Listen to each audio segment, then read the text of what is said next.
তৈরি হয়ে গেল আমার মজাদার ক্যাশিউ নাট সালাদ।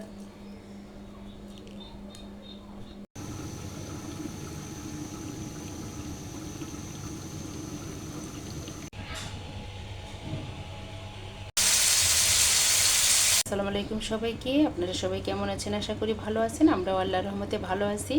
তো আজকেও কোনো আমি ব্লগ ভিডিও দেব না, আজকেও একটা রান্নার ভিডিও দেব। তো আজকে আমি বানাবো হলো ক্যাশিউ নাট সালাদ। এর আগেও আমি বানিয়েছিলাম। তো ক্যাশিউ নাট সালাদটা আজকে যেহেতু বানাবো, ভাবলাম আপনাদের সঙ্গে শেয়ার করি রেসিপিটা। তো ক্যাশিউ নাট সালাদ বানানোর জন্য এখানে আমি মুরগির পিস নিয়েছি, বুকের পিসগুলো নিয়েছি 7 পিস। এগুলোকে এখন আমি ছোটো করে কিউব করে নেব।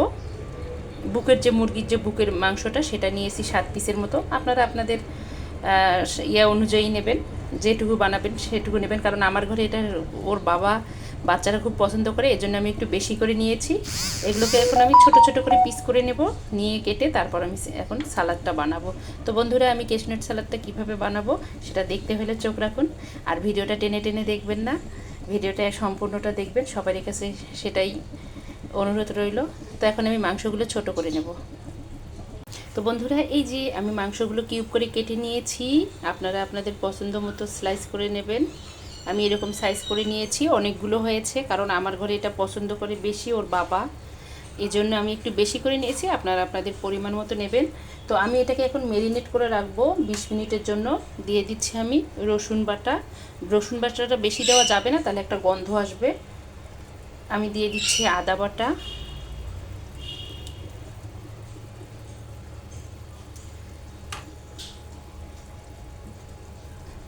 দিয়ে দেব আমি শুকনা মরিচের গুঁড়া, আর দিয়ে দেব পরিমাণ মতো হলুদ, স্বাদ মতো লবণ দিয়ে দেব, আর দিয়ে দেব আমি গরম মশলা। আমি যে বাসায় যে গরম মশলাটা তৈরি করেছিলাম ওটা দিয়ে দেব। এখন এটাকে আমি ভালো করে মেখে আমি রেখে দেব 20 থেকে 30 মিনিটের জন্য, রেস্টে রেখে দেব। তো আমি এখন এটাকে ভালো করে মেখে নিচ্ছি, আর এটাকে আমি একদম রেস্টুরেন্টের স্টাইলে বানাবো।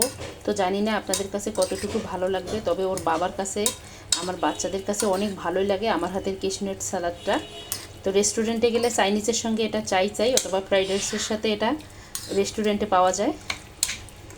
তো আমি জানি আপনারা খুব ভালো, আমার চেয়েও খুব ভালো করে রান্না করেন, ভালোভাবে অনেক সুন্দর করে করেন। আমি পারি না, আর গুছিয়েও কথা বলতে পারি না, যেটুকু পারি সেটুকুই আপনাদের সঙ্গে উপস্থাপন করি আপনাদের সামনে।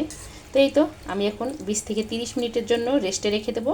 আর আমি হাড়গুলো আলাদা করে নিয়েছি, এগুলোতে কিন্তু হাড় রাখা যাবে না, বাচ্চা রাখলে গলায় বেঁধে যাবে। শুধু মাংসটা করে নিয়েছি আমি, কিন্তু এখানে কোনো হাড় নেইনি, হাড় থেকে মাংসগুলো আলাদা করে নিয়েছি। তো এখন আমি এখানে দিয়ে দেবো একটু সয়া সস। তো আমি এই যে সয়া সস দিয়ে দিচ্ছি। আপনারা অনেকেরাই প্রশ্ন করতে পারেন যে রসুন বাটা আদা বাটা দিলে পেঁয়াজ বাটাটা দিলাম না কেন? কারণ পেঁয়াজ বাটাটা এখানে দেব না, ওটা আমি দেব যখন আমি সালাদটা তৈরি করব তখন দিয়ে দেব। সয়া সসটা দিয়ে ভালো করে মেখে নিলাম। এখন আমি এটা রেখে দেবো রেস্টে। তো ফিরে আসতেছি 20 মিনিট পর। তো বন্ধুরা, এখন আমি ক্যাশিউ নাট সালাদ বানানোর জন্য যা যা উপকরণ লাগবে সবগুলো নিয়ে এসেছি। এখানে নিয়েছি আমি 3টা টমেটো, একটা হলুদ ক্যাপসিকাম, লাল ক্যাপসিকাম, নিয়েছি শসা, আর নিয়েছি গাজর। তো এগুলো এখন আমি কেটে নেব, একদম কেটে নিয়ে আমি এখন ক্যাশিউ নাট সালাদটা তৈরি করব। তো দেখতে থাকুন। এই যে এখানে আমি কেটে নিয়েছি কি করে গাজর, নিয়েছি শসা, টমেটো, হলুদ ক্যাপসিকাম, লাল ক্যাপসিকাম, সবুজটা আজকে দেব না। আর এখানে নিয়েছি যে ম্যারিনেট করা মাংসটা এখানে আছে। এখানে নিয়েছি পেঁয়াজ আর কাঁচামরিচ, আর আসল যে জিনিসটা লাগবে সেটা হলো ক্যাশিউ নাট বাদাম। এই যে এটা এখন ভেজে নেব তেলের মধ্যে, হালকা তেলের মধ্যে ভেজে নেব। এটা একটু ব্রাউন কালার করে নেব, নইলে কাঁচাটা ভালো লাগবে না খেতে। তো এই ক্যাশিউ নাট সালাদটা কিন্তু খুবই পুষ্টিকর, খুবই হেলদি একটা সালাদ। তো ভুল ত্রুটি হয়ে থাকলে ক্ষমা দৃষ্টিতে দেখবেন। আমি এটা একটু ব্রাউন কালার করে ভেজে নিচ্ছি। ভাজা হয়ে গেছে, আমি এখন এটাকে নামিয়ে নেব। এই যে এর বেশি ভাজলে কিন্তু তিতো লাগবে খেতে। তো এখানে আমি চিকেনটা ফ্রাই করার জন্য নিয়েছি কর্নফ্লাওয়ার, নিয়েছি একটা ডিম। আমি এখন দিয়ে দেব স্বাদ মতো একটু লবণ, দিয়ে দেব একটু মরিচের গুঁড়া, দিয়ে দেব আমি গরম মশলার গুঁড়া, তারপর আমি দিয়ে দেব একটু হলুদ।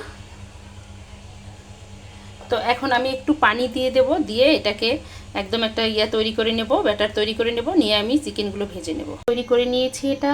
এখন আমি চিকেনগুলো এখানে ঢেলে দেব, ম্যারিনেট করা চিকেনগুলো এখানে ঢেলে দেব সবগুলো। দিয়ে আমি একটা চামিচের সাহায্যে ভালো করে একদম মেখে নেব। মেখে নিয়ে এক পিস করে আমি কড়াইতে দিয়ে দেব।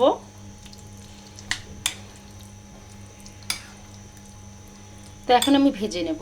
তো হয়ে গেছে। আমি একটা একটা করে দিলে কি হবে, একটার গায়ে একটা কর্নফ্লাওয়ারটা যাবে আর একটা যাবে না, এই জন্য সবগুলো একখানে করে মেখে নিয়ে চামচের মাধ্যমে দিলে সবগুলোতে সমানভাবে হবে। বিসমিল্লাহ।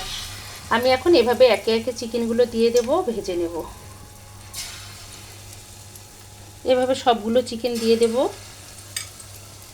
আমি দিয়েছি এখানে বেশ কয়েকটা চিকেন, আর এখানে বাকিটুকু আছে, আমি এখন ভেজে নেব। তো এটা মিডিয়াম আঁচে ভাজতে হবে যেন পুড়ে না যায়। অনেক সময় তাপ আঁচ জোরে দিলে পুড়ে যায়, ভেতরে কাঁচা থাকে। তো এভাবে এখন আমি আলতো করে একটা একটা করে আমি এপিট ওপিট করে ভেজে নেব। এটা আমার ঘরে ভীষণ প্রিয়। এটা ওরা ফ্রাইড রাইস ছাড়াও খেতে পারে। তো আমি এটা আজকে করতেছি, ফ্রাইড রাইসের সাথে ওরা খাবে চিকেন ফ্রাই এটা, আর ফ্রাইড রাইস খাবে, এজন্য এটা করতেছি। ওর বাবার ভীষণ প্রিয়। ভাজা হয়ে গেছে, এভাবে ব্রাউন কালার করে নেবেন। এই যে ভেজে নিয়েছি আমি। বন্ধুরা, চিকেনগুলো ভাজা হয়ে গেছে। আমি এখন ওই তেলের মধ্যে দিয়ে দেব পেঁয়াজ কুচি, কাঁচামরিচ। পেঁয়াজ কুচি কাঁচামরিচটা একদম হয়ে আসছে, ভাজা হয়ে আসছে। আমি এখন এখানে দিয়ে দেব গাজর, কারণ গাজরটা একটু শক্ত, এই জন্য প্রথমে গাজর দেব। আর প্লিজ দেখার শুরুতে আমার ভিডিওটাতে একটা লাইক দিবেন। আর অনেক আপুরে কী করে টেনে টেনে দেখে, দেখার পর যখন রেসিপিটা বানাতে পারে না তখন বলে যে এটা ভালো না খেতে। তো একদম শুরু থেকে শেষ পর্যন্ত আমার ভিডিওটাতে থাকবেন। দিয়ে দিলাম আমি শসা, দিয়ে দেব আমি লাল ক্যাপসিকাম,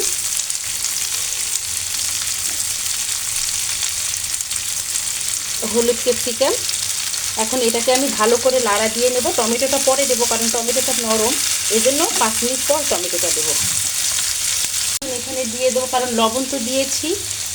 এখন আমি দিয়ে দেবো হালকা একটু লবণ, বেশি দিলে কিন্তু এটা খাওয়া যাবে না, শেষ। কারণ চিকেনেও দিয়েছি আমি, আবার কর্নফ্লাওয়ারটাও দিয়েছিলাম, এজন্য আর আমি লবণ এটাতে অ্যাড করবো না। এটা খেতে এত ভালো লাগে যা বলার মতো না। আর গতকালকে ছিল এটা এটা আমি 7 তারিখে ভিডিওটা করছি, 8 তারিখে যাবে। তো 7 তারিখে আমার জন্মদিন ছিল, আমার মনে ছিল না, অর্ণারা মনে করে দিছে। তো মাদের কোনো জন্মদিন হয় না, মাদের সকাল থেকে শুরু করে রাত পর্যন্ত কাজই করতে হয়। তো ওদেরকে এজন্যই ফ্রাইড রাইস, চিকেন আর এই যে এটা কেশনাট সালাদটা করে দিছি, কারণ ওরা এটা খেতে বেশি ভালোবাসে। তো আমার জন্য সবাই দোয়া করবেন, আমিও আপনাদের জন্য দোয়া করি।